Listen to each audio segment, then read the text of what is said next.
Welcome to the program. Hey everyone, welcome, welcome. I am Dr. Laura Anderson. I am a professor here at Coppin State in the Department of Criminal Justice with a strong focus on victimology, survivorship.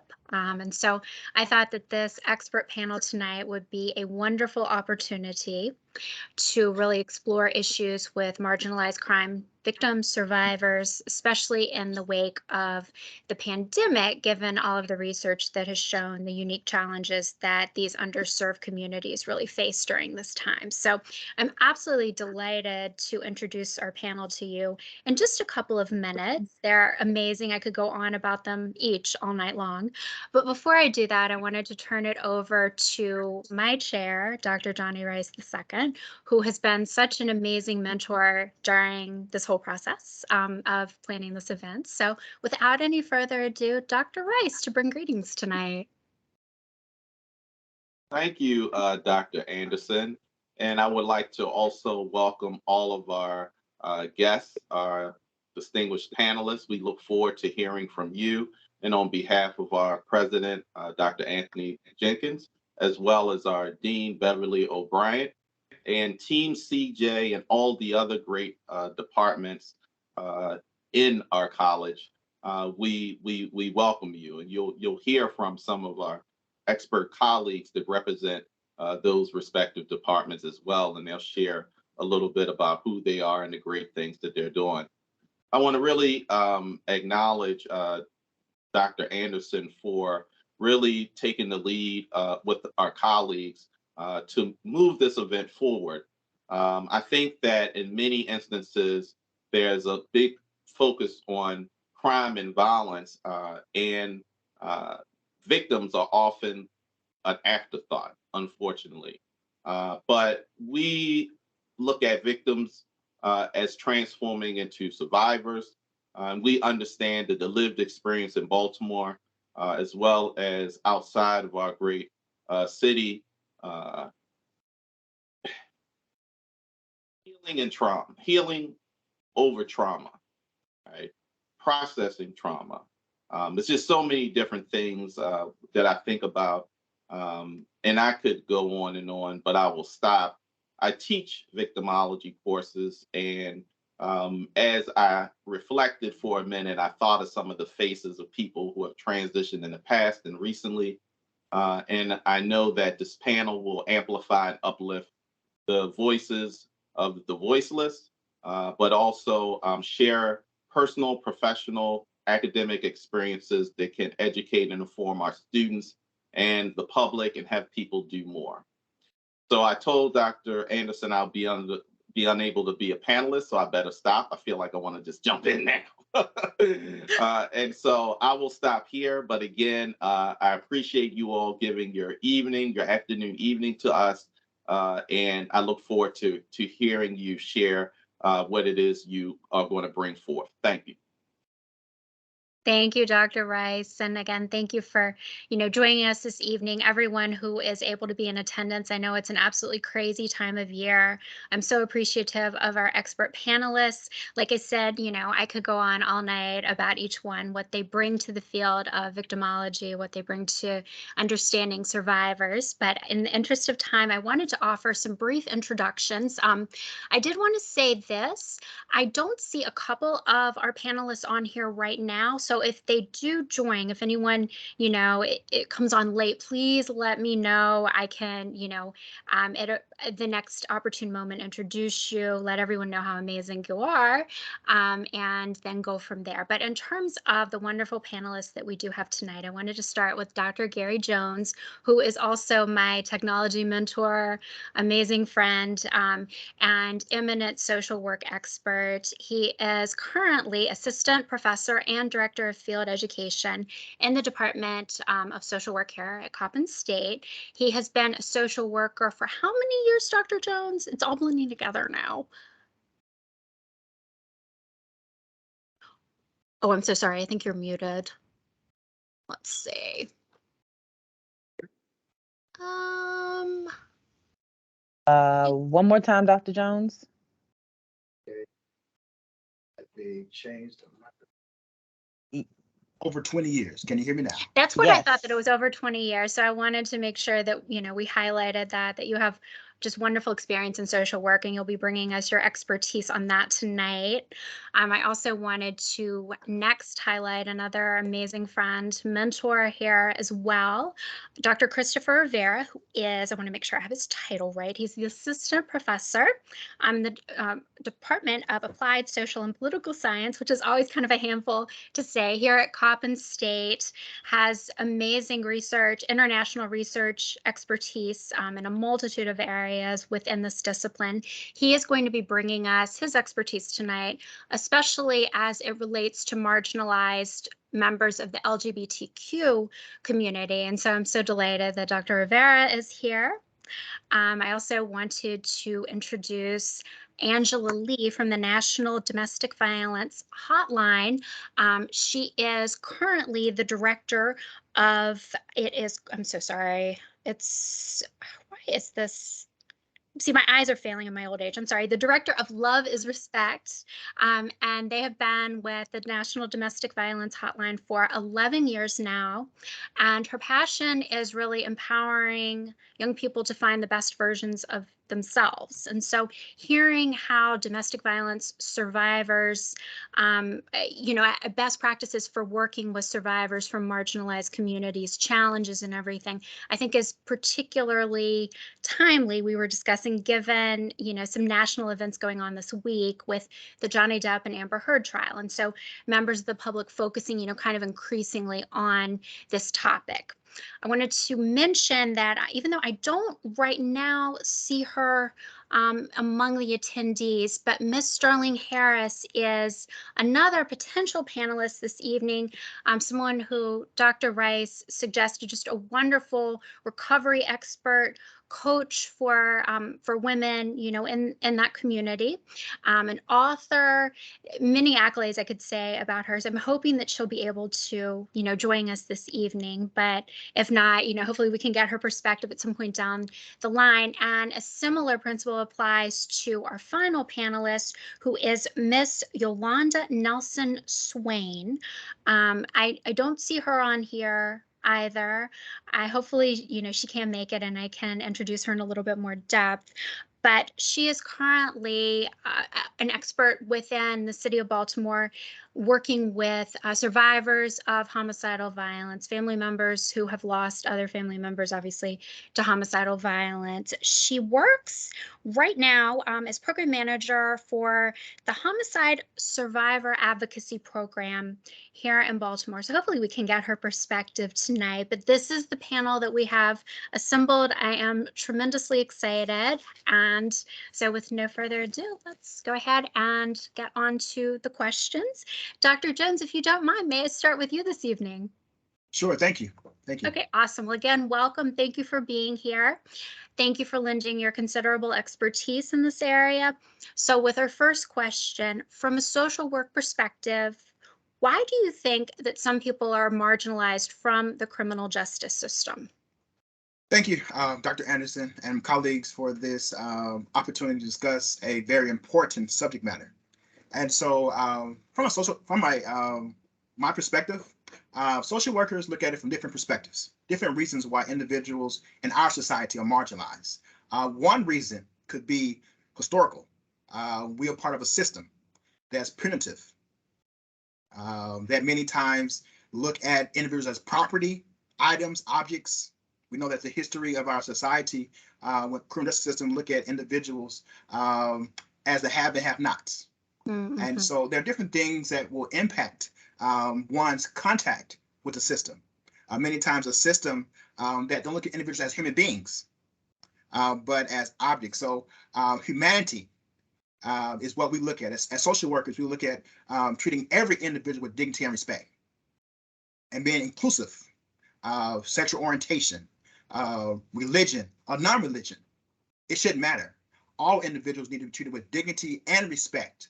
And so our criminal justice system many times are punitive towards individuals who are other, rather than being inclusive in that process. And so the systems that we have many times have been created and crafted to have groups that are social control.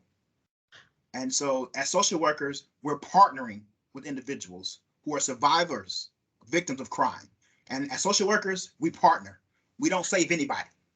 We partner with communities. We partner with individuals and families and groups to bring about change in that process. So many people are marginalized because of structures, systems, and the perception of being punitive and not being inclusive is one of the reasons why, as a social worker, I believe we have marginalized groups that we have to partner with during this time period. Absolutely. And Dr. Jones, you say, so you share such wisdom with us there. One thing that I wanted to kind of, latch on to at this moment is when you're talking about, partnering with communities, empowering people. And that sort of brings me to my next area of concern, my next question, which would be going to Dr. Rivera. And we deal then with a community that has certainly been disenfranchised from much of American life for so many years. Recently, obviously, there have been, some progressive strides that have gone on, but certainly when we're dealing with the LGBTQ community. Dr. Rivera, can you share with us then, from a research perspective, why this community does feel marginalized from the criminal justice system and discriminated against specifically by law enforcement? Thoughts that you have in that area? Absolutely. And thanks, guys. I just am pulling in at home right now, so I'll be able to be on camera, but that was perfect timing. So Dr. Jones brought up an important point, being written in and written out of law. And the truth is, LGBT bodies, and I use that word in my research, I call them queer bodies when I'm talking about the violence. And sometimes my editors are bothered by it. And I always find it fascinating because I'm like, this is how they're treated, right? Dehumanized. Yeah. As you know what I'm trying to say? So, and through the law, written out of the law. So my current research and what tonight would be, what I'd be talking about in some way was related to work in Turkey. So it connects to America as well, because what we see is these laws are universal. So though America has some progress, other countries are still dealing with, you have no rights to even appear in court. So for example, in Guyana, you could be victimized and then not have to be heard in court because you dressed inappropriate for your gender. So that's the reality, and that the laws teach practices. Like in Turkey, for example, there is a trans inmate who, because of their identity, is getting kept in isolation because they are not putting the person in the place that they want to be put in, and they won't put them in with the other, with the rules with gender identity, right? So they're actively abusing them more by keeping them in isolation, you see? So there's multiple dehumanization processes that occur simply because the people are not seen as people, therefore they don't have rights. The system doesn't give them rights, the police don't protect their rights. So that's what I would say for now, and I'll be happy to talk more and answer other questions, but that's my immediate thoughts to that. Thank you so much, Dr. Rivera. I think that's so important to mention, the process of dehumanization that has gone on with bodies within the LGBTQ community in the US, and internationally. It's something that certainly has, created a sense of disenfranchisement, which leads me then, when you look at dehumanization and that process and the corrosive effects of it, that leads me to Angela Lee, offering their perspective on domestic violence, representing the National Domestic Violence Hotline specifically, and sharing your expertise about marginalized crime survivors within this community. So can you tell us first, who are the survivors? Who are the marginalized survivors of domestic violence, and what should we know about them? Absolutely. First of all, I'm really pumped. Just the two last speakers have really got me excited to be even in this position to be sharing this space, especially with a much needed topic, right?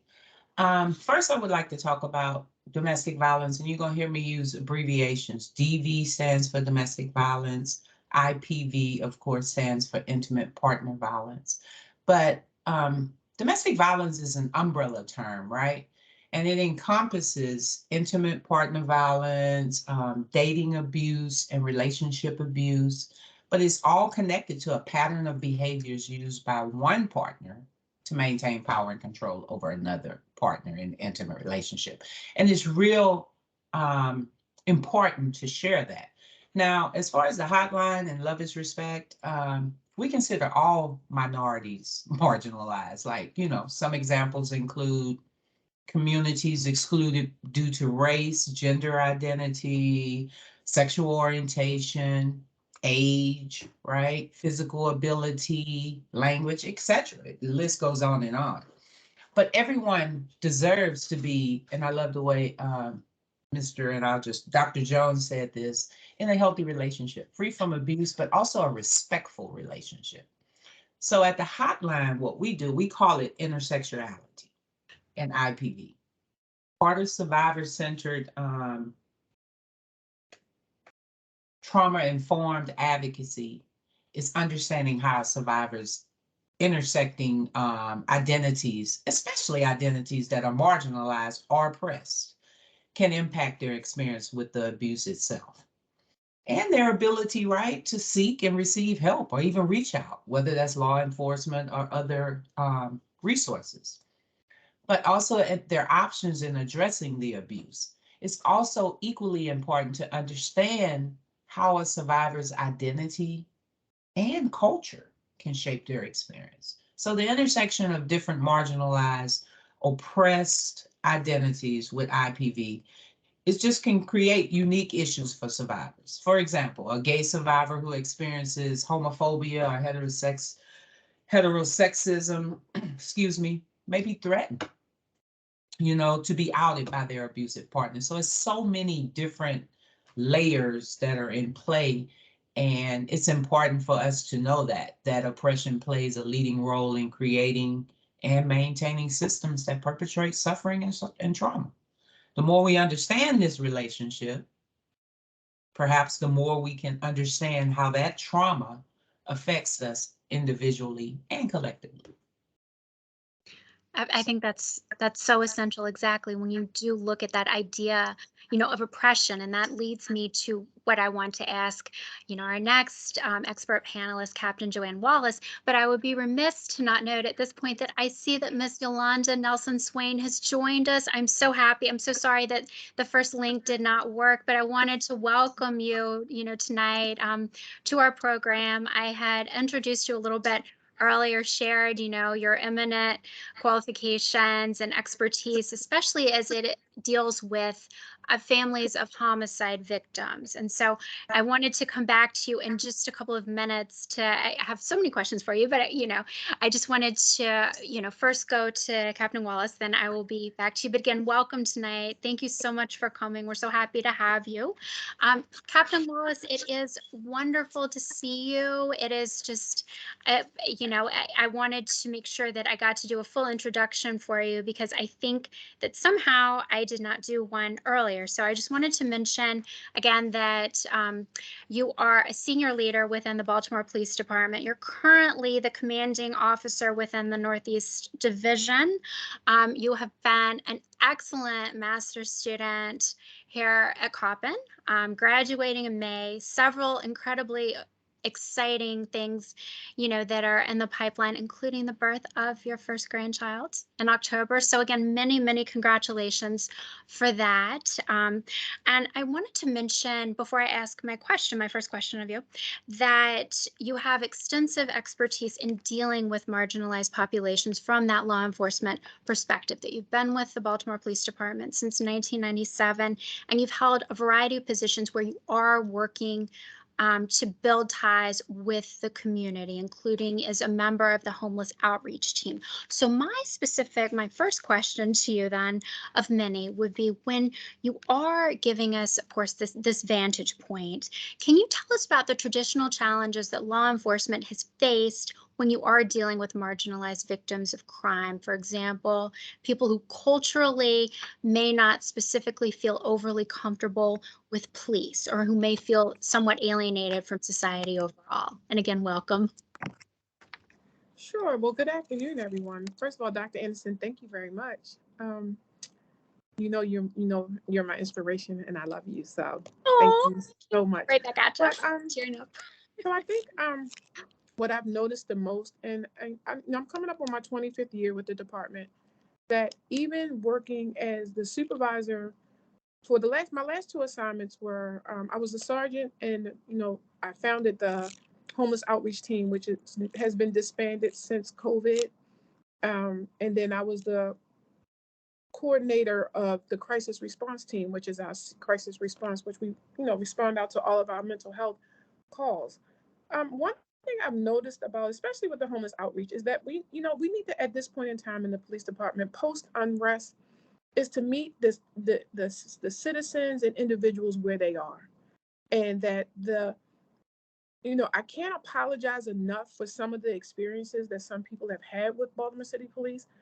99% of the officers here in this department are decent people. They're good people. They don't go out and wake up every morning to say, I'm going to go out here and hurt someone. As with any other large agency corporations, we have some things that need to be changed, policies, people. My mom told me, when people show you who they are, you better believe them. And that comes from a supervisory standpoint, where you need to just watch over these officers and what they're doing, supervisors. But it's more or less just being empathetic, and that's what we're working on now. I think we've made a lot of changes since post unrest, along with our training. I was in education and training, so I taught a lot the officers on how to deal with people in crisis and trauma, and also having that community understand that every call for service that we respond to is a traumatic event for these individuals. So unless we heal and learn how to accept those traumas that we deal with, address them, acknowledge them. I'm not asking you to accept it, but it has to be acknowledged that we can't help anybody else. So in the homeless community, the mental health community, we need to be able to ask the appropriate questions to try to realize what are the triggers for individuals. I know a lot of the officers that we have now, they're very young. They're young. They're not from Baltimore. So some of the things that they experience are culture shocks. My goal while I'm still here is to ensure, especially my officers here in the Northeast District, the Northeast District is quite large, quite violent, and that they're okay. Because if they're not okay, they can't help you be okay. And that if we ask those appropriate questions, I'm always running around the district. I'm like a little jackrabbit, so I don't sit up in my office. I have a lot to do, but my goal is to sit with them, talk to them, communicate with them, so that when they see me come in with, whether it be my full uniform, dress down uniform, that they don't run, and that their supervisors are aware what their strengths are, what their weaknesses are. I have an open door policy. They all have my phone number, so that I can help them help themselves to help other people. So I think when we deal with the marginalized communities, even with homeless outreach, the only difference between a homeless individual and myself is a paycheck that I get every other Friday, and that I have a brick building that I live in. But they still want the same respect that you would give anybody, whether you were living in Guilford, Greenmount, or wherever. That's the only difference. When we're dealing with mental health, it's okay not to be okay, but that we can't criminalize that I'm going through a crisis. And I think that's what we have to understand with training. We're so much better than where we were 5 or 6 years ago. We have different officers. I'm on the peer support team, which I think is so important for these officers to be able to reach out to your peers, because I can't tell you what to do if you've never walked in my shoes. This is one special job here, and it's not easy. Being a Black female, I've gone up and down these streets of Baltimore, the worst of the worst. So it's just trying to establish who you are, but being the same person. And even as I've gone through the ranks, I've never changed. I'm still me. They always ask me, "Are you always smiling?" Yeah, because the department didn't give me this smile, and nor can they take it away. So this is what pays my bills. This is not who I am, but I can bring you who I am from within. And that's what I'm working on with the department, from the executive staff all the way down to the youngest recruit. So I know that we're working on that now with our marginalized communities, especially. Thank you so much, Captain Wallace. And I think that's just so incredibly important when you are looking at the holistic development of police officers, especially, very young ones, mentoring them to be as caring about the community as you are, that, you have been for 25 years immersing yourself within all segments of, the community to push Baltimore forward and make it a better place. And when I think about passionate workers for Baltimore who have lent their expertise, Dr. Williams-Tillery, who is on the call right now, not as a panelist, but who is on the call, who has been a long-time advocate for victims and for survivors, consultant, therapist, just, you name it, someone who has done so much for people who have been afflicted by crime in Baltimore. I wanted to acknowledge her participation and, welcome her as well. And I also wanted to again note the presence of Miss Nelson-Swain on our call today. Thank you again so much for joining us on short notice and for lending us your expertise, particularly when it comes to to working with someone from a marginalized community in Baltimore who has lost a loved one to homicidal violence. And so my question to you then, Ms. Nelson-Swain, is when you are working with such a person, someone who is already underserved by society in some way and they've lost a loved one to violence, what do you think is the added impact on their grief? So first of all, thank you for having me today. Thank you for the opportunity to be here representing Roberta's House. So what I will say, when we work with survivors of homicide, as you mentioned, who are already dealing with this incredible trauma, along with that sometimes comes some added, I would say, results or added experiences from dealing with that trauma. So we're already talking about a marginalized population who is probably dealing with some historical trauma. They may be dealing with some issues that have to do with finances and poverty and things of that sort. So when you add that to the trauma that they're experiencing, sometimes it can compound or make that grief experience even more complicated.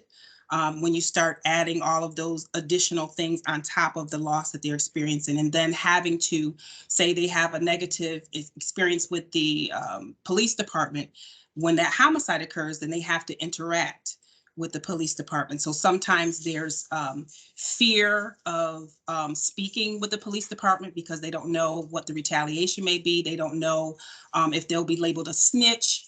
Sometimes people will not report crimes for those specific reasons. So you have the family who's trying to deal with that trauma and then may not get any results, or someone may not be implicated because of that whole dynamic of not speaking to the police. And it's just so many other things that compound their grief and their loss.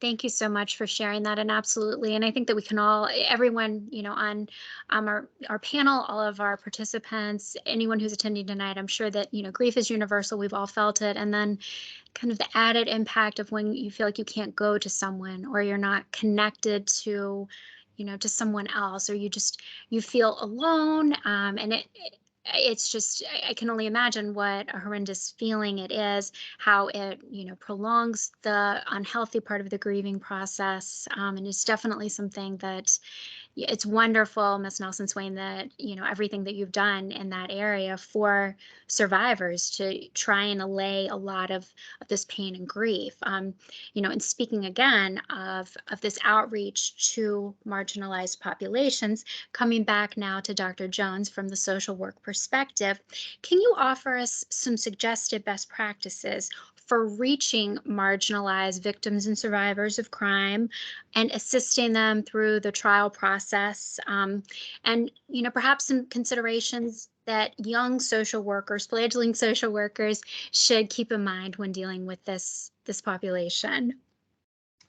So thank you. So as we look at practices, evidence-based practices, language is important. Language is very important because many times policies, procedures, laws, even our practices talked about child prostitution or sex workers, and you're blaming as if somebody's willing, somebody who's being forced to that. So language is important. And so the different practices and partnerships, we have to be careful of our language as we work with marginalized groups, as well as the lenses we look from.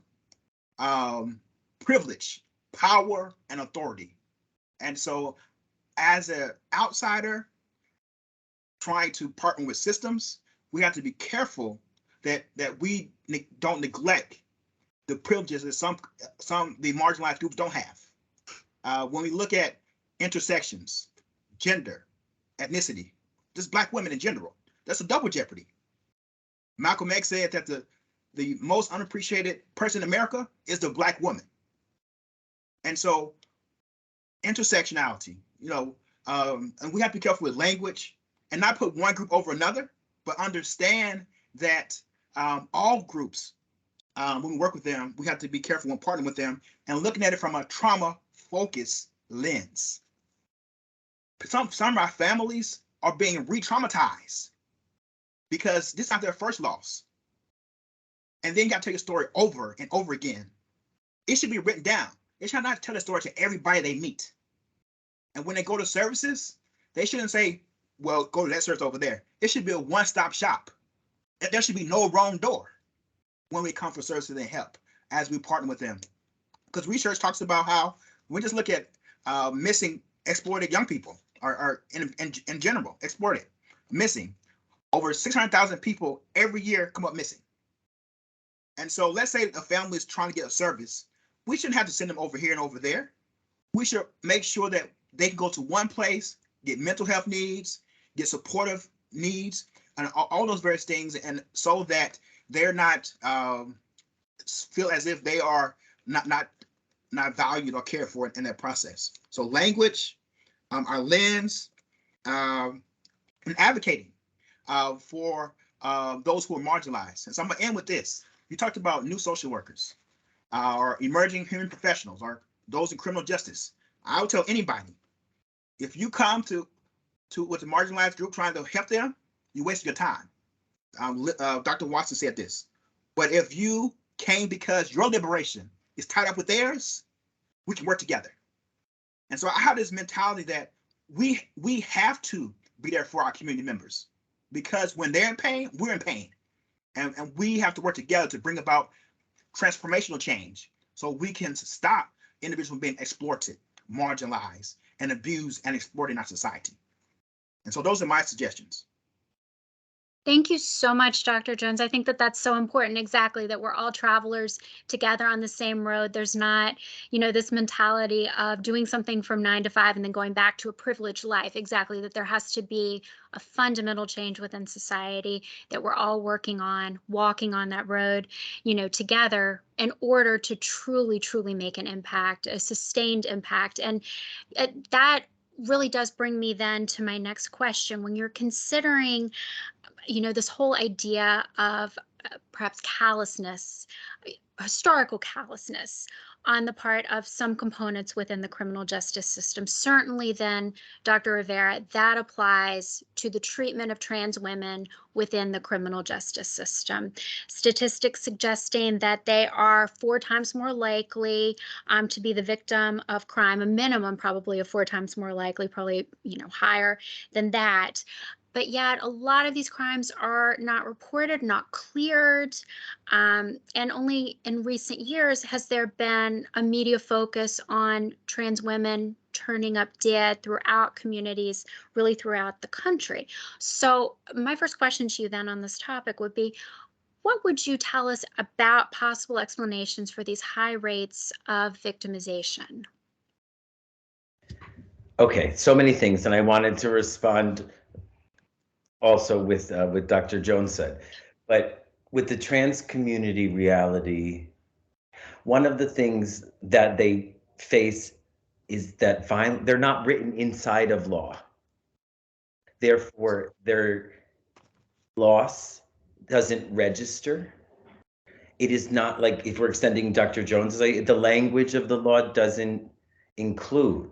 So then the loss of the bodies is just another body. I would say sex work as sort of an inevitable employment opportunity that becomes the only real opportunity for many individuals, because in foreign countries, for example, these individuals cannot work a facing job, a facing front job. They will not be allowed to work legally. So sex work becomes the real option of life. And then when you add that variable and all the shame of the practitioners, of the men, I'll start with men, I'm sure there's women too, but who secretly love that and then are so deeply ashamed, psychologically traumatized by that desire that they will then murder the individual. I mean, it's just over and over and over. And I had this trans worker friend, sex worker in Southern Indiana, and she always used to say she was the oldest person she knew because she was 59 and she hadn't been killed yet. And, you know, the year after I left Indiana, she was shot in the back of her head by a John, but she survived. In sex work act, she was attempted murder from someone who paid her for sex. So when you add all those variables and the statistics that Megan Thee Stallion brought out something in the New York Times op-ed, you know, 92% of trans people that are murdered in the United States are Black trans people. So when you add the multiplicity of systemic racism and the devaluing of those bodies with the queerness that's so offensive and shameful, obviously, through the system that forces us to ingest that reality, you know, this is why we're not even respected. I'm allowed to be queer publicly, finally, but I'm a college professor. I can't even in high school. It's not, it just became legal last year that I have rights to teach in high school. That's our country. So what about the other countries, you know? Thank you so much for this, Dr. Rivera. I think that that's such an amazing point, that there's just this accepted, despite, you know, progress, there's this accepted language of dehumanization that it's just so corrosive, and it's been aimed at the trans community, and particularly members of the trans community who are minority, who are, you know, Black, Latina. You know, it definitely becomes then a perfect storm when you've had some members of law enforcement who have historically also turned a blind eye to their victimization. And you know, that does lead me then to my next question in terms of turning a blind eye to things and crimes that are maybe not considered sometimes, you know, by the mainstream media. Coming then to Angela and looking at male survivors of domestic violence.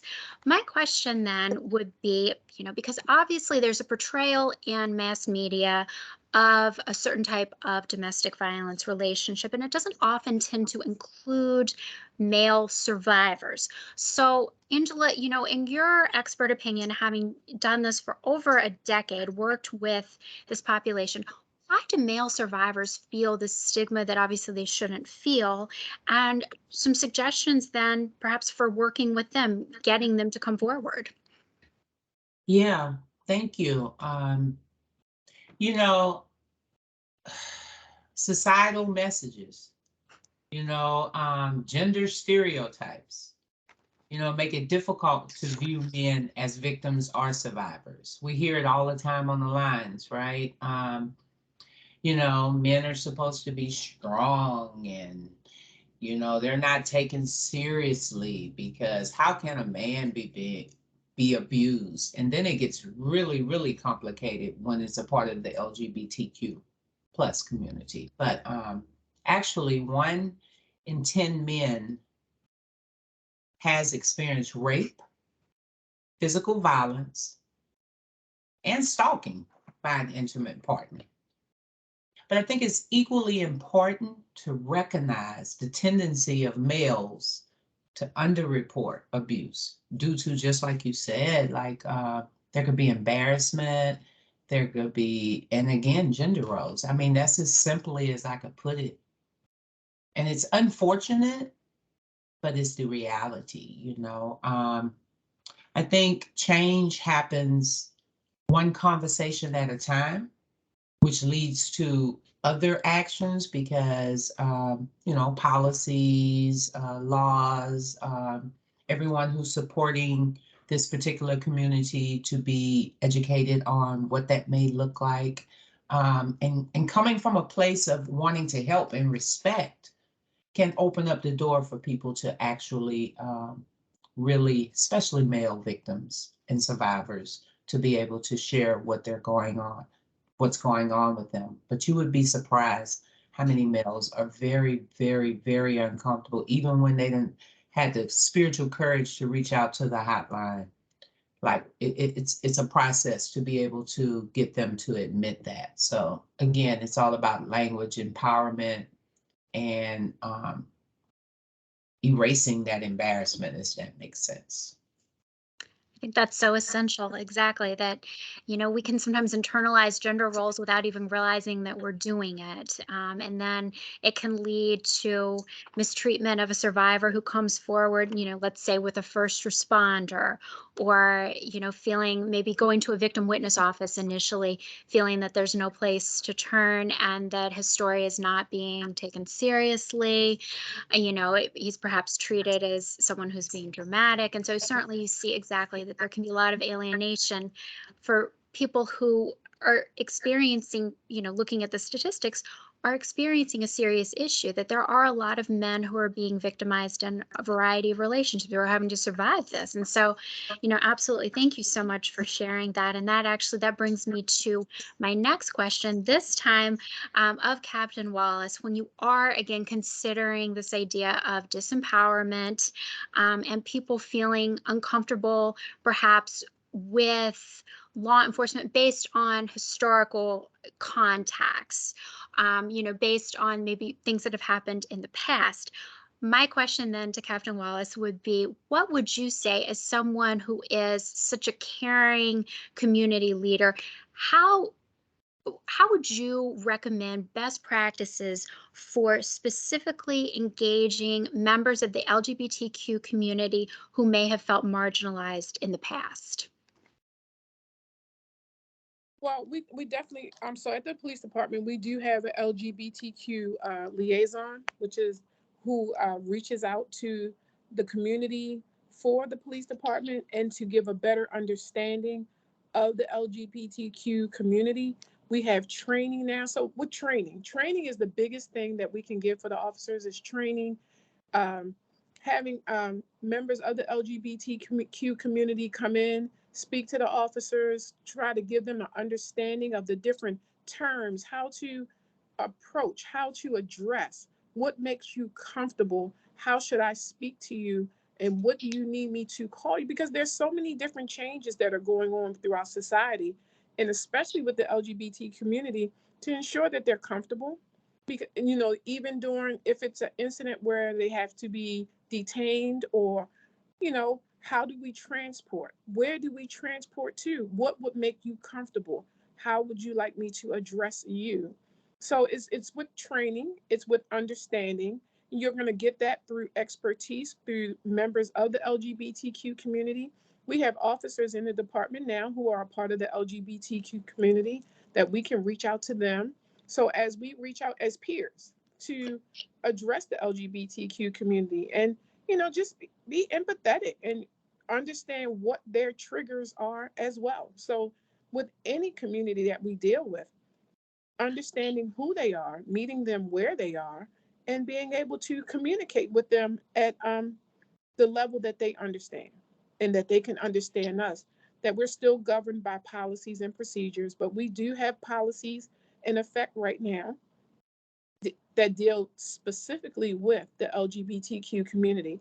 I know when I was doing crisis response, that one of our, in our training, that's a 40-hour training class for our officers to respond to those kind of calls for service, dealing with mental health, dealing with the LGBTQ community. That is a part of the training class. And we have a representative from Beans and Bread that comes in. Ken comes in and does a complete class on the LGBTQ community.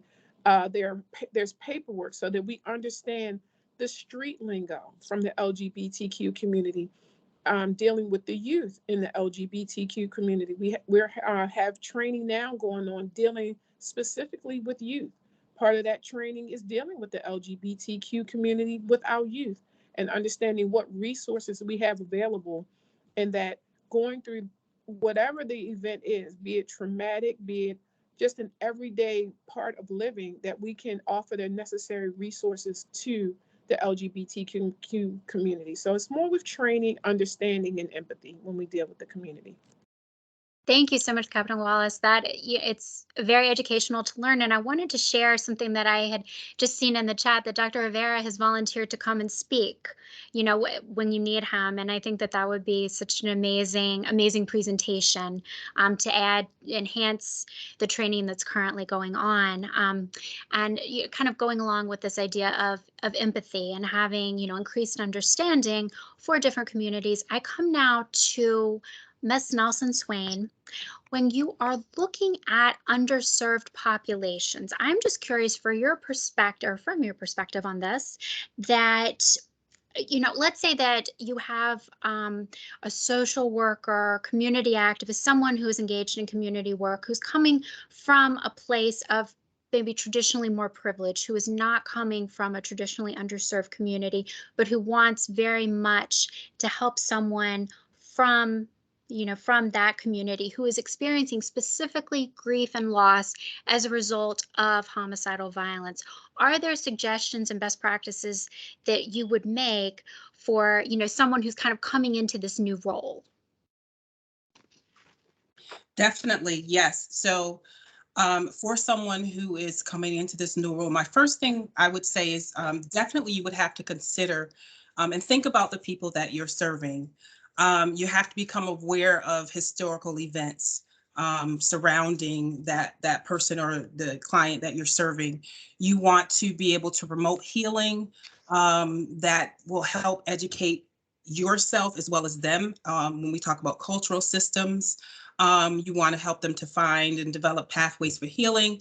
What influences them? What things are they? What is their outlook on life? Those are things that we can consider that are important when you're trying to help them to go through this journey. You want to validate the grief and trauma that they're experiencing. A lot of times people are told how they should grieve, how they should not grieve, what to say, things like that. You have to take that into consideration. You have to treat people with dignity and respect. And I know somebody else mentioned that earlier. So that's really, really important. And then we also have to remember that we don't know it all, and it's okay to not know and to be able to seek out some other resources and supportive systems that can help that individual as well as help you to understand the population that you're working with. Thank you so much. Absolutely. And I think that can be such a challenge for people in general, to not always go into a problem solving mode immediately, to understand that sometimes someone just wants to be heard, to have someone sit with them, be a caring and empathetic listener, that there's that human tendency to want to just help and arrange this and do that. And someone may honestly just want that friend to start off and may just want to talk and, be heard. And exactly, these small steps can be so incredibly meaningful. And I think that brings me back to looking at things from a social work perspective. And hello again, Dr. Jones. I have another question for you. When we are trying to understand, people where they are, their current experiences, and not insert too much of our own, ideas on them, we come to the pandemic, the challenges posed by the pandemic, and how that made marginalized and underserved communities perhaps even more, let's say, difficult to provide with the services that they need and deserve. Obviously, we are at a place in the pandemic that is perhaps not as severe as it was, in 2020, thank goodness, but some challenges certainly still remain. So what would be your suggested best practices to a young social worker who is trying to work increasingly with this community, to be a helpful member of this community, and is finding challenges that are posed by the pandemic? Thank you. So the pandemic really exposed disparities, inequalities in our society. those on the front line are those who have lived experience. We knew about disparities and inequalities, but really the pandemic exposed and gave people the knowledge of what has been going on in individuals' lives for some time now. And so I would tell a social worker, an emerging health professional, or someone who want to volunteer to partner with marginalized groups, to be aware of your biases, your stereotypes.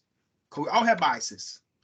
We all put people in boxes, and be careful of that, and be conscious of that when working with marginalized groups.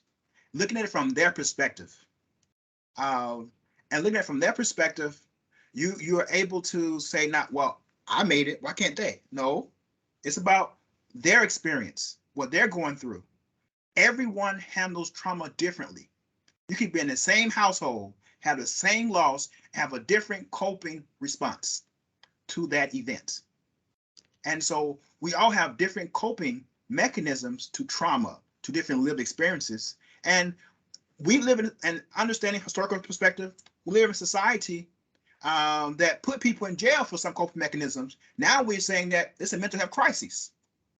And so being honest and saying that the other, we will support you, but other groups will put you in jail. And so having those honest conversations about the systems and power and authority, but being open to change, and then having different perspectives. Working with marginalized groups, you can use frameworks like social determinants of health and look how they are being impacted by more with housing, transportation, access. Just look at the pandemic. One day, you have to be 12 feet from somebody, then 6 feet, then 3 feet. Just the whole different messages that were given to our community. And then the historical medical issues with some communities of distrust. And so all those different myths have to be addressed. So I just tell somebody to be non-judgmental, be aware of different practices in our society, and use frameworks that are non-judgmental, frameworks that gives you opportunity to meet their whole needs, not just one of their needs with the criminal justice system. They may have other needs that you have to assess. And also, the marginalized group have access and resources that they should utilize too. They're resilient. And so utilize those things as you partner with them to bring about their desired change. And understanding it's a long process when you're involved with the criminal justice system, and being honest with them and saying that you may not get the desired outcome that you want, but someone 10 years from now may get that desired outcome because of your coming up and advocating for that. And so discussing that with marginalized groups and having that understanding that it's a journey, not a sprint.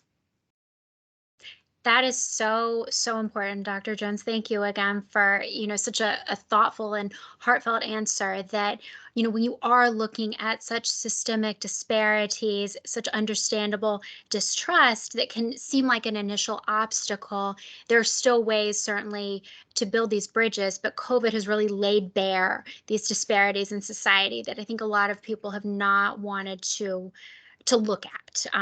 Before we had some forced time to think about these things, sometime during lockdown.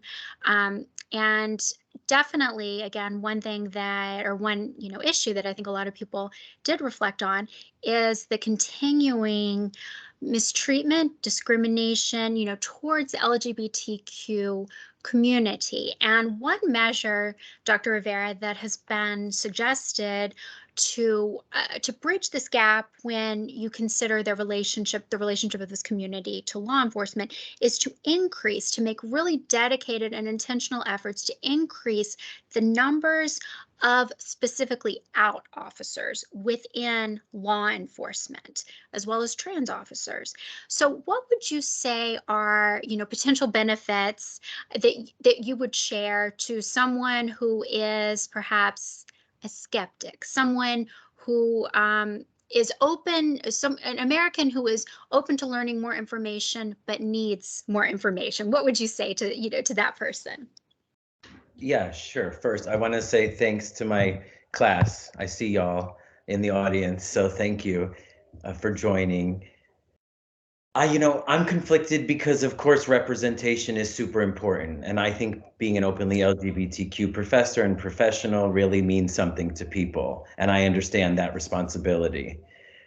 But the targeting, the kind of sexual targeting, sexual harassment that has been a very active part of my life as my professional life. And I can only imagine then in that context, the complexity of the kind of sexual harassment that those individuals would face from their group, as well as from their clients, the people that they serve, or whatever the right word is. So, yeah, theoretically, it would be lovely. I just am not sure of safety. So I would be most concerned with safety because, as you said, people really need a lot of training to know how to speak and treat people like humans. The medical profession needs such assistance. It's sickening, actually, from what I've had to experience as a professional, but a queer who then has queer issues, right, with the medical world and the treatment that ensues from that. So I can, again, only then imagine what we see it represented in the criminal justice system negatively, and then you would exemplify that to the 9th degree. I mean, if you look at queer history, police rounded us up when we danced together in public. They would take us to the station, rape and abuse us, make us eat feces in front of each other to shame us and to make us afraid to be. And then they wouldn't write us up, so we didn't lose our jobs in that time period. But they just systematically abused us. And that's why Stonewall happened, because we gave witness to what was happening inside. The Black community had the dogs put on them, and the queer community had the dogs put on them as well. In private spaces, dogs let in on us. So I don't know. I mean, we're not safe yet. And I hope for all future people and current people in this room that you hear what I'm saying as a professional. Like, it is not safe, So I hope you can participate in making the world safe for people like me to be open without violence. Thank you so much, Dr. Rivera. That is such an important point, that we're not safe in America right now. Many communities are still not safe. And sort of putting one's head in the sand and acting like the reality is different than it is. Color doesn't matter. Anyone can get anywhere they want in life if they just subscribe to the American dream. That is a bit naive when you actually look at the facts. And certainly wonderful thoughts, very poignant and moving for us to consider, and to keep in mind always going forward. And that does bring me then to my next question, involving the LGBTQ community, this time to Angela from a domestic violence perspective. I think that people would be very surprised to know what an issue domestic violence is within this community, per statistics. I think sometimes maybe there can be a stereotype that domestic violence is always a physical manifestation, and it is a male perpetrator and a female victim within a heterosexual relationship. There isn't always understanding of the challenges that survivors in LGBTQ relationships would face. So would you have some suggestions for best practices in order to most meaningfully assist them? Absolutely. Absolutely. Thank you. Unfortunately, abuse in the LGBTQ plus community occurs at the same rates as heterosexual youth and young adults.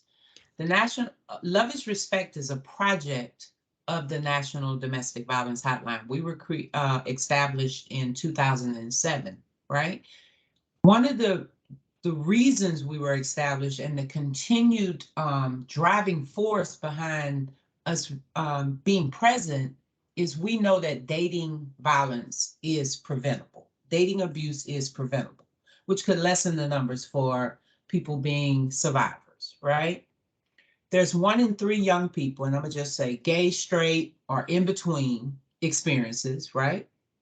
Some form, they experience some form of dating abuse. Now that's disheartening. I don't know about anyone else, but that's very disheartening because it's all about equality. Who's smart? People have choices. Let's just talk about it, right? Don't get me started on it because I can go. But they may also face barriers to assessing support, especially in the LGBTQ plus community, especially with trans survivors, you know? And it's like the community may be used to stigmatize, like the community itself. Like when, you know what I'm saying? Recognizing intimate partner violence in the LGBTQ plus community, yeah, it can be used to stigmatize the community itself, which contributes to building what? Additional oppression, social marginalization, fear of not being believed or taken seriously. I'm a survivor myself, and I'm a part of the LGBTQ plus community, but at the time, I didn't get the resources I needed. I didn't get the support I needed. I actually got re-traumatized, right? But it can hinder people from reaching out for support because support is out there, but this community, why reach out? You know, so we have to really pay attention to that. And I think some of the things to suggest, and my co-panelists have talked about it, even though this is my expertise, but it's still the same antidote, the same solution, right? We have to understand, you know, like with the LGBTQ plus community, okay, are we acknowledging pronouns? Are we not using their dead name? You know, and I'm not saying that everyone knows the right thing and to do. Some people are hurting unintentional, but there's resources out there to educate yourself. So I would suggest educating yourself, reaching out to programs and resources, and Love is Respect is here. The National Domestic Violence Hotline is here. Identifying the right resources, asking your friend, like being in a position to ask your friend or loved one, how can I support you? You know, don't say go to the police. That just may not be what they want to do based on past experiences. We don't know. We empower them to make a decision that's safe and healthy for them. And most importantly, we have to respect their boundaries. We just have to. So that's what I think. Thank you so much for your courage, for sharing that, for, you know, turning a wound into a wisdom, paying it forward, working with survivors, sharing your wisdom. And that's just very inspiring for me. So I wanted to share that. And I wanted to kind of piggyback off of one of the many moving things that you said about this idea that we don't know it all from the beginning by any means, and there is no shame at all in asking for additional education, for additional knowledge in areas that we don't know. Like that is completely, it's not only just completely fine, that's understating it. It's a brave and bold thing to do. So when someone doesn't understand, asking for education from a trusted source, from someone who would be in a position to know, I think that's extremely important. And that brings me then to Captain Wallace, to my next question. When you are working with a community that may traditionally have felt alienated from law enforcement for, you know, a variety of reasons, what would you say to younger officers who are sincere, but who are still in that learning process we just discussed, who want to practice cultural competency, but are sort of confused how? Would you have some suggested best practices for them so that they don't re-traumatize, you know, a survivor, so that they could have great intentions, but just not know exactly what they're doing? So just your thoughts on that would be great. So, anyone that we meet in the field and on calls for service, to first introduce yourself, to humanize the badge. That's what we have to do. Now we have to humanize the badge and know that it is what we do, but it doesn't make us who we are. So with open communication, if you don't know the answers, find them from someplace else. One thing I've learned over the years is you can't make people promises that you can't keep. So you have to be honest. The element of surprise, no matter what the situation is, whether the person's being placed under arrest, explain to them what's going to happen to them. Explain to them why you have to handcuff them. Explain to them that it's a policy and it's a procedure for your safety and for mine. Explain to them where they're going. If they have family members that are showing up, if it's an adult, advise them that I can't speak to you about what's going on, but that they're going to be okay. And I'll tell you where they're going to be and that you can make the necessary phone calls. With juveniles, respect the parent or guardian that's there. Explain to them what's happening with their child. That's their child. They want to know what's going on.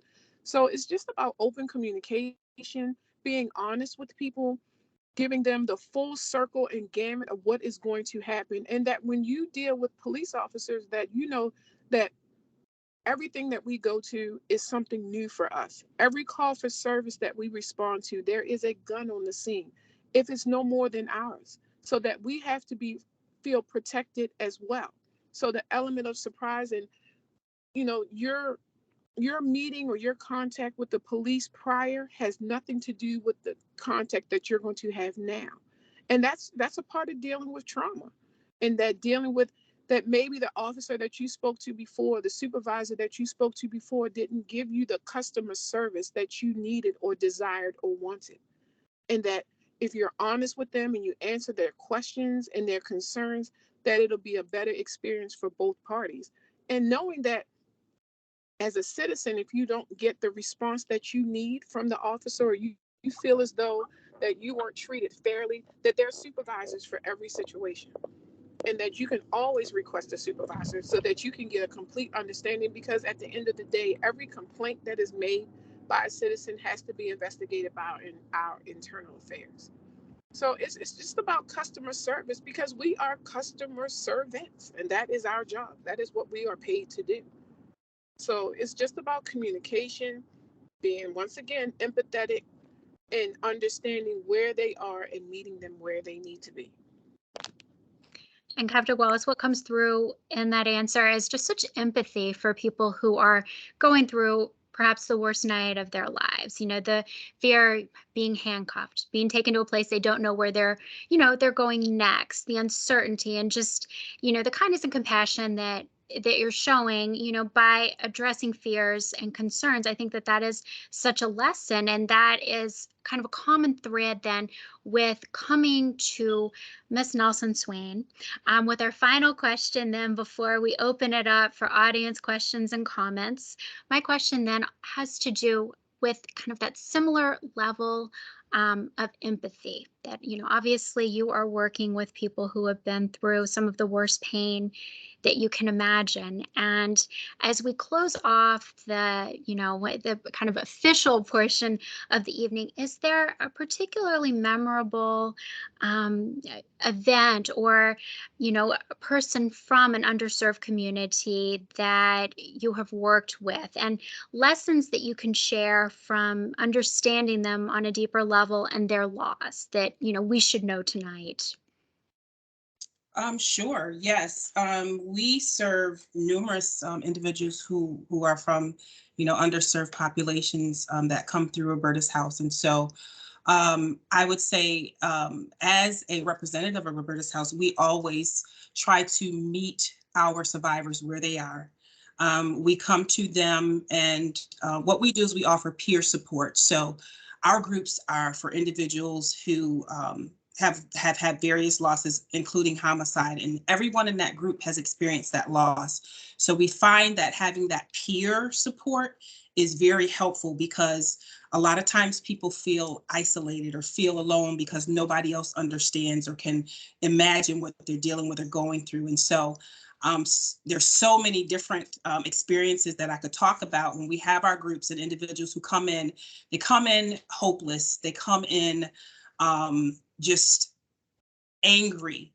And when they get to these groups and they're able to share what they're experiencing, sometimes they're just listening to what others are sharing and what they're saying they're going through. This helps them to really understand, I'm not alone. There's somebody who understands, because a lot of times they can't talk to their families. I can recall a particular survivor who said that whenever she mentions the name of her son who was murdered, it just clears the room. And so she doesn't have anybody in her family that she can talk to. But coming to this group, she has found another source of support, another family, an extended family, to be able to share and who understands what she's going through. So seeing them come in hopeless and then see them leave, you can see the transformation that takes place. You can see the relationships that are established. So it's an amazing process. And group grief is unique to everyone. We all grieve differently in our own way, in our own time. But to know that you have someone who can relate to you and who can help you as you travel on this journey. It is a difficult journey, but knowing that you have some connection and have some companionship helps a little bit better, helps make it a little bit easier. And knowing that you have a supportive system like Roberta's house, we really do care. Our motto is, I care for you, you care for me, we care for each other. And I have to say that our staff really means that. We have staff who are committed, who feel this is their passion and what they're here to do. And so I think our clients feel that. And so that's why we have that connection. And that's why we have the support of the community, because they understand and we understand. And so hopefully that is something that we continue to grow on, and it will transcend to other organizations and others in the community, so that we have this community connection. I think that's so moving. That's so important. And I think that, Ms. Nelson-Swain, I think that what you often see too, whether it is losing a child, to an illness, or losing a child, especially probably to homicidal violence, because a lot of people, their visceral fear in life is losing a child, that there's just a real difficulty to be able to engage with people who have lost children. And that can be a particularly isolating loss, because it's often, thought to be the absolute worst experience that someone can go through in life and still have to keep moving, still keep walking and getting up every day. But then there can be a unique lack of social support sometimes, and not because people are malicious, but just because people are so scared, cannot articulate the fear of how they would respond if it happened to them. And so exactly that this population often ends up so isolated and feeling like no one is asking about their child, and perhaps even feeling that no one cares. And it's the reverse. It's just fear. And so what a wonderful thing it is that they have this support, that they know they're not walking alone, that they're able to access these resources during their grief. And so definitely thank you for your amazing work there, which is something that I would like to say to all members of the panel who have just devoted themselves, in different ways to community service, to making this world a better place. And so hopefully this evening we've really, been able to highlight this work, especially as it relates to underserved populations, and making their journey through the criminal justice system an easier one to navigate. So with that being said, again, and with my heartiest of thanks to our expert panelists, I wanted to open it up for questions now. Questions, comments from anyone. Would be delighted to hear them. You can raise your hand to be unmuted.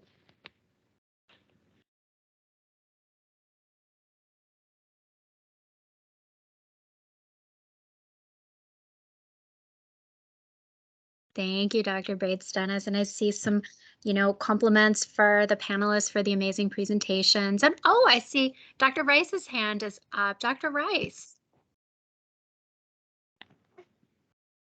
Greetings. I just wanted to add, it was just an awesome conversation. I love learning myself and hearing from others. And I guess a question I have is, who helps the helpers, and how do each of you all in your unique role, and, each person, as I think Dr. Jones had mentioned earlier, you each bring your distinct, unique lens to this work. How do you ensure that you stay healthy as you try to help others? And I'm always curious about how we take care of ourselves while we are also trying to really help others, and keeping that balance.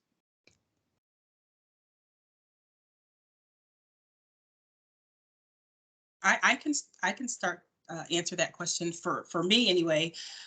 For Roberta's house, we are fortunate enough to have mental health days where we're able to take advantage of that time when we feel we need to, take that time off. In addition to that, my particular team, we have a processing group in which we are able to just share whatever is going on, whatever, because we take in such heavy stuff when we talk about these homicides and grief and loss and trauma. We really have to find many outlets to be able to release all that we're taking in. So we really stress self-care. And so with the mental health days, having the processing group, and then we, for me, I make sure that I take time to, whether it be stopping with just silence on my ride home, or listening to music, or finding a way to go to the gym. I've got myself back in the gym. So I have to make it a priority, because you find yourself feeling the effects of all that you're taking in, and that vicarious trauma is real. And so that's some of the things that we do to make sure that we're taking care of ourselves. Thank you for that. Definitely. Vicarious trauma, that's something that's so important to definitely consider. So thank you for sharing. I would like to add with that, because what my research is very heavy. When I have to read the ways that people are, I use the theory I'm calling overkill, multiply murdered after the body's already dead, and how universal it is. Yeah. I mean, it's hard to just read it and then to just understand that that's a human and that's a whole country's process around that dehumanization. So it is definitely slow. And my friends ask me about the research I do too. I would say I am joyful and I live in a world of joyfulness. So that supports me. And I feel called, because I wouldn't do the work. I don't really have interest, but like Amherst Press wants me to do this book, right? So I feel called and that there's a purpose. So I maybe should be better with how I process some of it, but I just see it as part of the PTSD of this life. Like, that's my cross, so I have no choice, because without this struggle, there's not a better opportunity. That's so essential, Dr. Rivera, that there is a calling, but on the other side of, the coin, so to speak, which is obviously like a bad expression for something so serious, but it's like the great part is the calling, and the peril to navigate is obviously the PTSD that can develop when you are helping in such traumatic situations that, I'm sure that the rest of our expert panel has, seen, has perhaps experienced in coworkers, that exactly, helping the helpers, that's such an important thing. Yeah, I'll go next. That's a very good question. I really appreciate that being directed to us. The National Domestic Violence Hotline will have a strong wellness program. So they encourage taking care of yourself. But I also like one of the panelists have said, like, pain shared is pain lessened. So I use my past experiences to fuel my purpose, so to speak, right? But also I look at it like my focus is, and it's like, this might not sound right. I like to have fun too, but PMS. I mean, we know what PMS, but in my term, no, calm down. But for me, that stands for physical, mental, and spiritual. So I try to really pay attention to. I know I seen your reaction. But yeah, I have to make sure my physical is in order, as well as my mental. This is just for me, and based on my experiences, my life experiences, because that can shape how I show up in the world. That can shape how I react, right? Everything that used to be like very, and there's still a lot of things that are disheartening, but it's some things, it's not that I'm letting it pass, but I can handle it better, right? I have to be real in tune with what's going on with me. And like some people have already said, like, paying attention to what's going on and take time off if I need to, but I enjoy having fun. You know, I think my grandfather told me this, and this is probably not true, but he said, I'm gonna say this and I'm gonna shut up. He said it takes, I know the numbers are not true, but it was cool. He said it takes 52 muscles to frown and 32 muscles to smile. So I know the numbers is off, but that just stuck with me all my life. So yeah, that's all I have. Love that. I absolutely love that. I just wanted to pass on something as well from the chat. I'm definitely going to be considering PMS as well. But I wanted to pass on from the chat that Dr. Mona Calhoun said that all of y'all are heroes. And so I just thought that that's so true. Just wanted to pass it along to everyone. But for sure, considering the physical, the emotional, the spiritual, and making sure that everyone is safe as they're doing this amazing work, caring for others. Other questions and thoughts?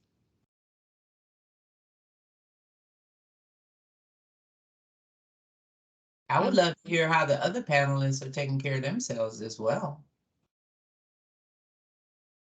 Well, I'll be honest. I have not done a wonderful job in doing that. But my faith, looking at my different positions I've had, working with homeless youth, working in foster care, knowing when my time is up, hearing the story over and over again, where predicaments happen, I knew it was too much for me. And so I had to transition.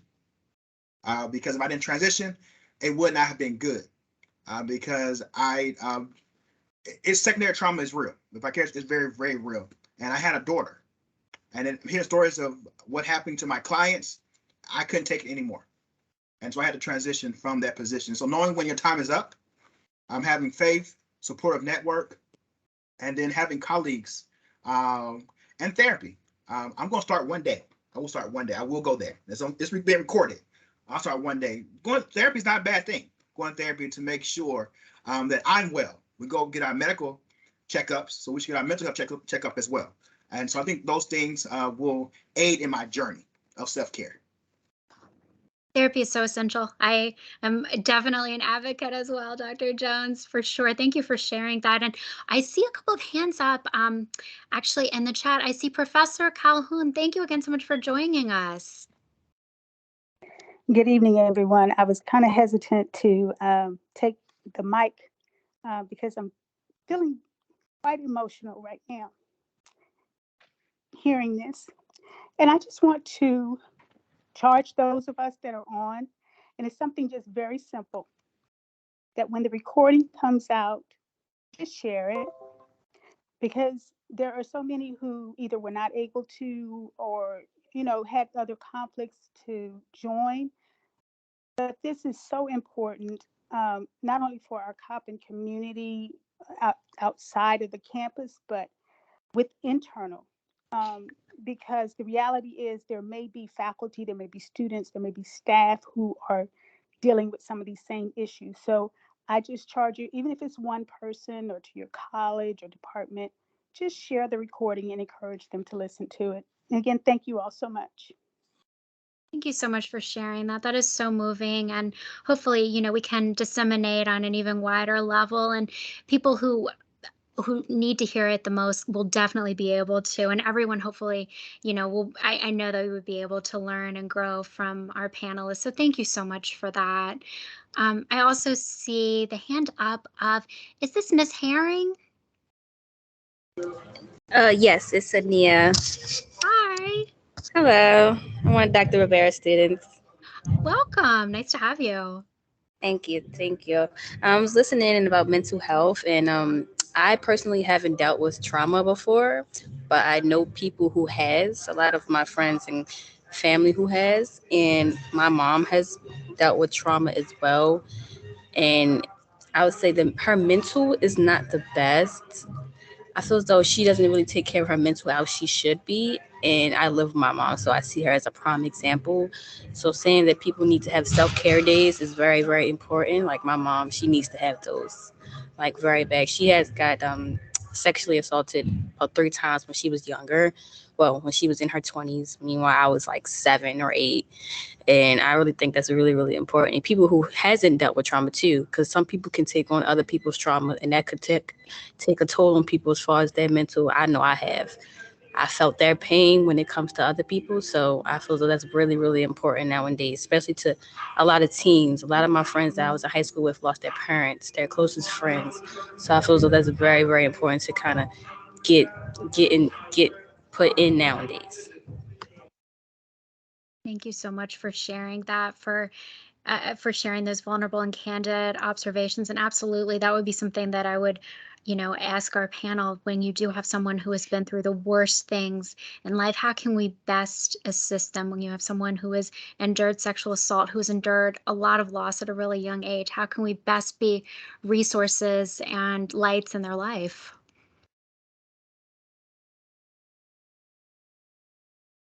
I'll say, first of all, you got to be present. Allow them to guide the journey.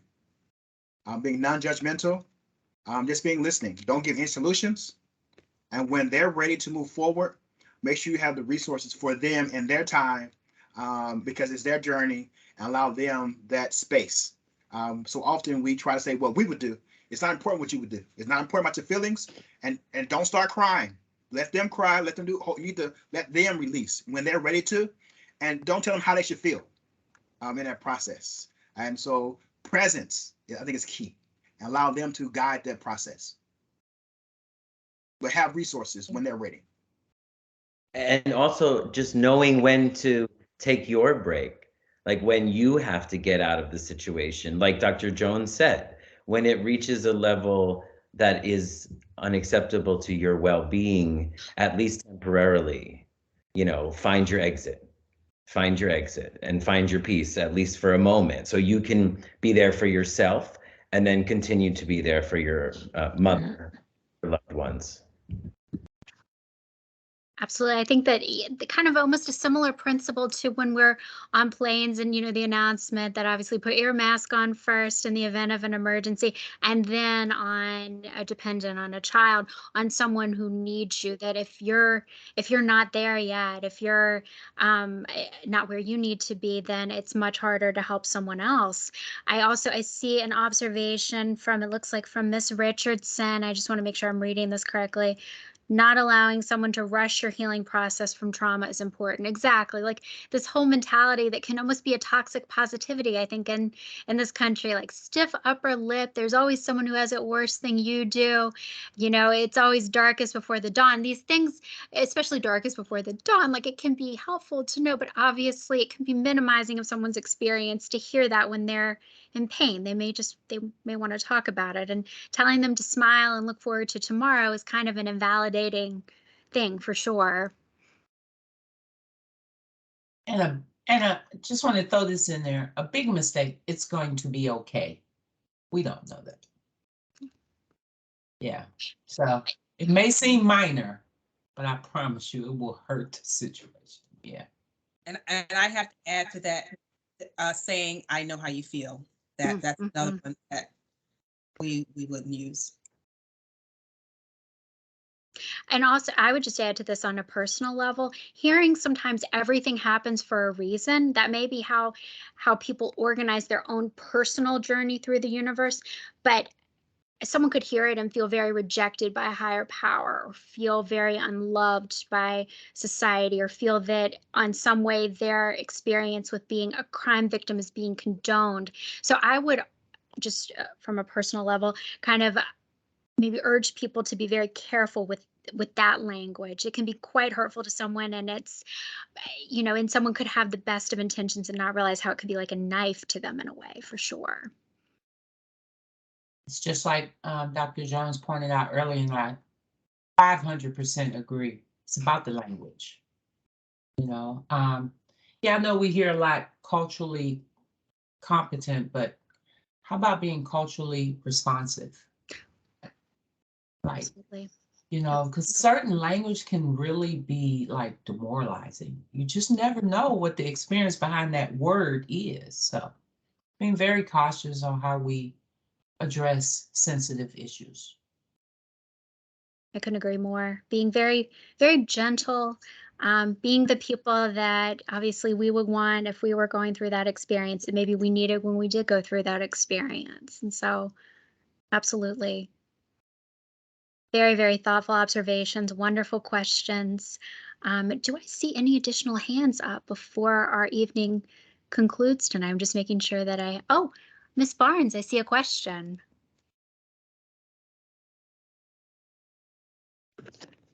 Miss Barnes, Guys, you can how are unmute. you? There we go. Hi.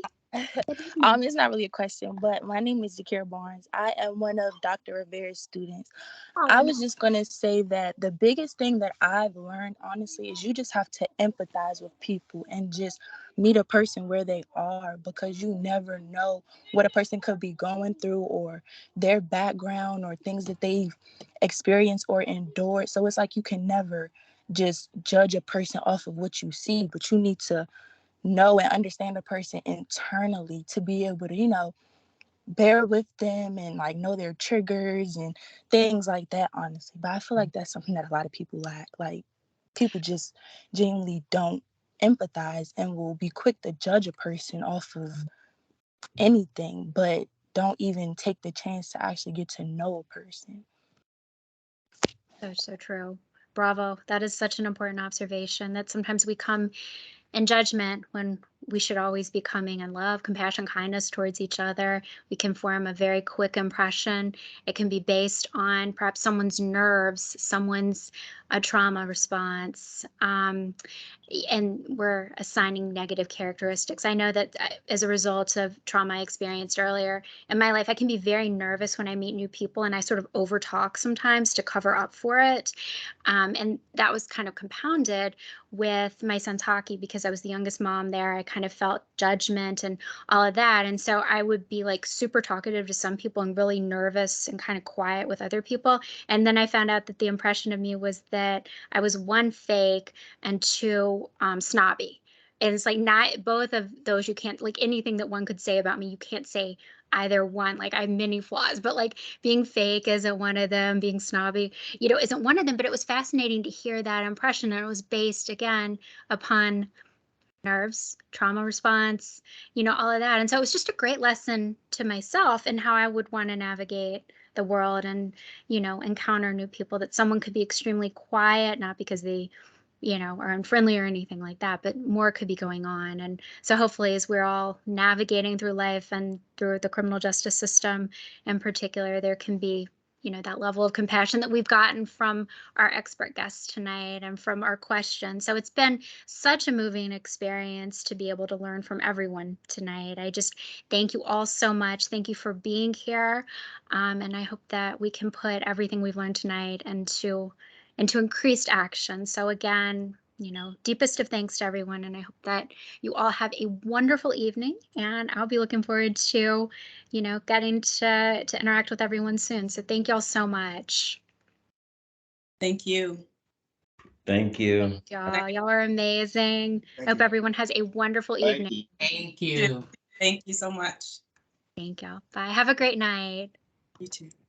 Bye. Thank you. And this concludes the program.